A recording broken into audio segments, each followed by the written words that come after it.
Welcome to Not Milk Never Milk. Subscribe if you're lactose intolerant. In this video, I will explain how to make your own delicious tomato sauce from scratch.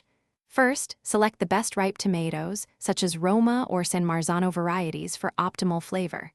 Next, gather your basic ingredients: good quality olive oil, fresh garlic, a sweet onion, basil, and salt. Begin by washing your tomatoes thoroughly, then core them. You can also peel them for a smoother sauce if you prefer. Once your ingredients are prepped, heat about 2 tablespoons of olive oil in a large pot over medium heat. Add your diced onion and minced garlic, sautéing until they are fragrant and softened, which usually takes about 5 minutes. Now, add your prepared tomatoes to the pot, crushing them gently with a spoon as they begin to cook down. Bring the mixture to a gentle simmer, then season with salt, pepper, and fresh basil. Allow your sauce to simmer gently for at least 30 minutes to let the flavors meld beautifully. For an even richer taste, you can let it simmer for up to 2 hours, stirring occasionally.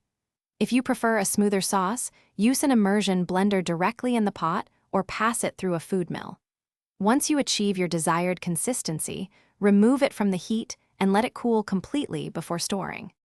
Your homemade tomato sauce is incredibly versatile and perfect for countless dishes.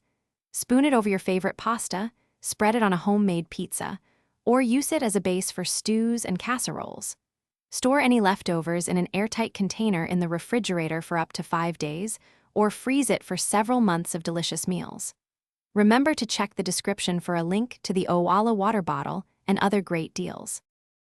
Thanks for watching. If this was helpful, leave a like and consider subscribing. See you next time.